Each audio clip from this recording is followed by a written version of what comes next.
guess what we're getting ready for? Adelaide 500. That's right, we're doing it. Taking the RBM3. Well, we're actually taking both cars. This one's going to be on display, and this one's going to be drifting the whole track. Yeah. Can't freaking wait for that. Bree's pretty excited about it. She's silent when she's excited. She doesn't say anything. Do you?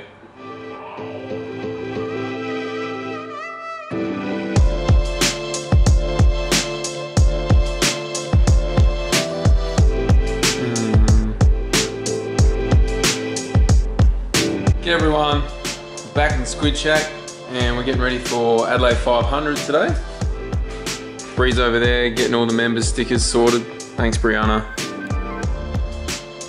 That's as much as you'll get out of her. Anyway, let's get stuck into the RBM3. The zombie is still looking a little bit worse for wear. Yeah, so Origin Labo have ordered in a new shipment of guards and body kits and you name it, they're ordering it in. They don't actually have any stock at the moment for this, the 40mm fronts, so we just gotta wait till they come in so we can get that all looking perfect again. But this car will be at Clipsal on display. But my pride and joy, the old RBM3, is gonna be the one getting used. So I'm a little bit excited about that. We have got a new look going on the car, as you can see. Bree's been flat out ripping all the stickers off. So that's a little bit exciting. But my job is I have to sort out, obviously, the mechanical side of things. Today we're going to look at the dry sump pump. I'll explain to you guys the benefits of obviously using a dry sump pump. And we're also just adjusting the oil pressure. So, yeah, let's get into it. Alright, so we're obviously underneath the car. Nice Wisefab front end there. And no, I'm not sponsored. It is ridiculously good steering kit though. Okay, so this is, please disregard the oil. For some reason it seems to leak. Not heaps, it just enough to annoy me and I need to clean it all the time. So this is obviously the pump. It's a 4-stage pump. So we have, yeah, so 4 lines there are obviously sucking oil in, and then one is pumping it out. This nut on the end here, this one has got a spring inside of it. So the springs inside of them, there's different strengths you can get. So I actually have the high pressure, the medium and the low pressure spring. We currently have the high spring in it and we have wound it in a bit to give it more oil pressure, but we want to wind it back just a little bit and drop the oil pressure maybe 20 psi. It's the beauty of having a dry sump. You can't actually do that with the standard oil pump or pretty much all aftermarket ones. I think the Tomei one you might be able to adjust it, or the Jun one. I can't. Never owned one, so don't know. So I just undid that nut and there's an Allen key in there. So you loosen the nut and then you wind out the Allen key to lower the pressure, or you wind it in to up the pressure. I don't know how much of a variance each spring allows.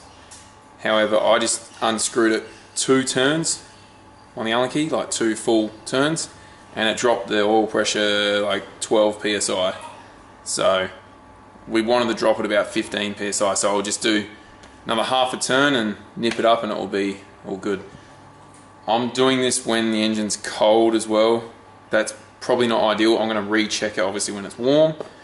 But yeah, it's just the oil pressure was way too high when it's cold. So, alright, so now I think I've adjusted it to the right setting, in my opinion.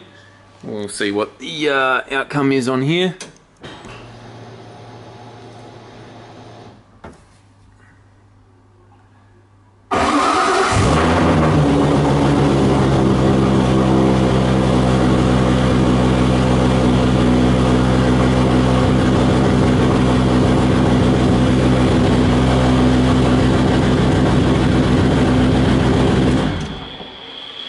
Hasn't dropped as much as I hoped it would have. 95 psi on cold engines, still pretty high, but I'm gonna have to wait till I can warm it up properly. I won't do it right now because we've got to work in the shed and it kind of gasses the whole joint out. I don't really want to. upset what Brianna's doing.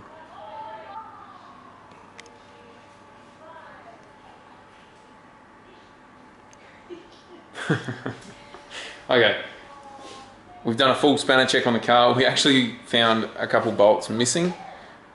This thing is so highly strung, and because it revs so high, the vibrations as are phenomenal.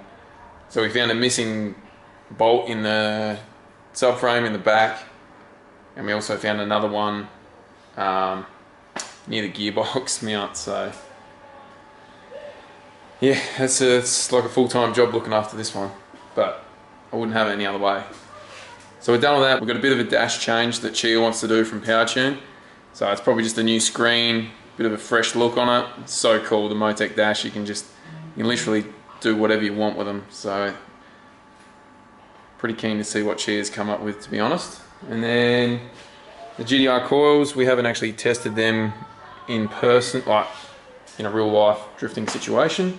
So we are going to go out Monday night to Malala just for a quick test session. I'm going to film it, show you guys. It's going to be pretty cool. The car's going to stay all black just for that one day. Oh, another thing, I don't even know if it's going to work yet. We've got the water pump and the electronic water pump working together on this now. We haven't really tested it, so I'm a little bit worried about that. Worst case, if it doesn't work, I'll just rip that water pump off and we'll just take all the fins out of it, the mechanical one, and then we'll just run off the electric one for Adelaide 500.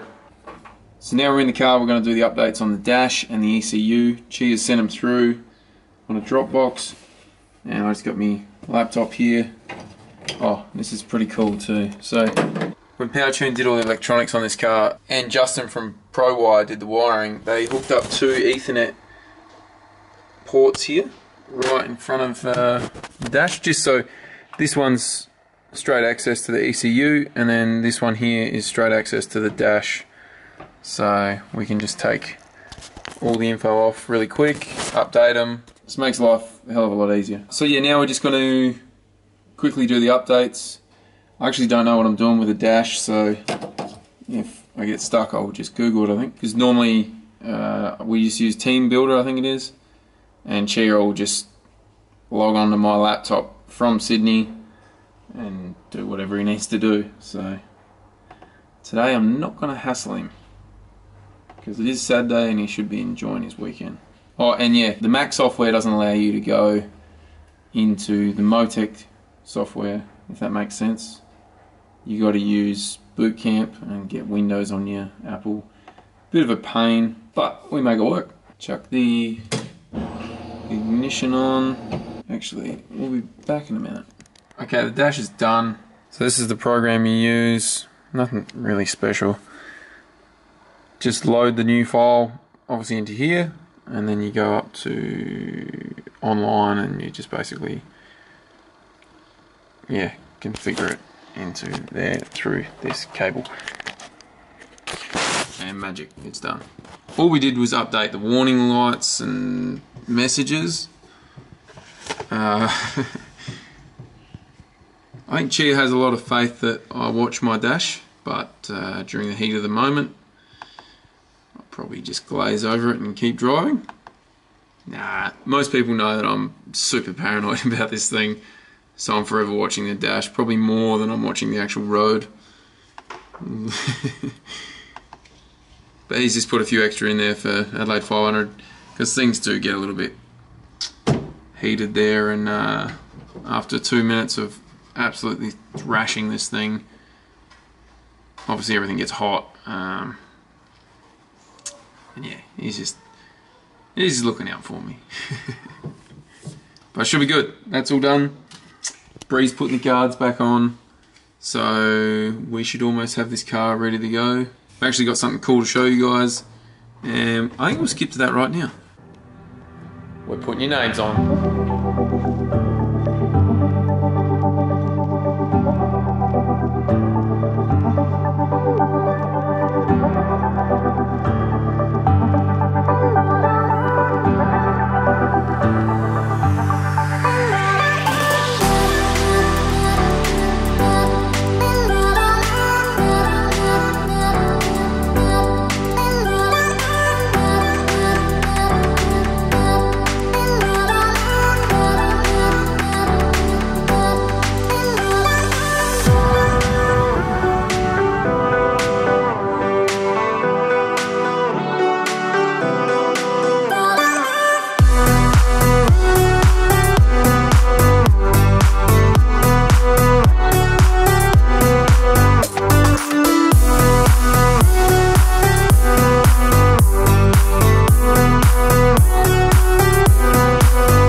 guys on the roof.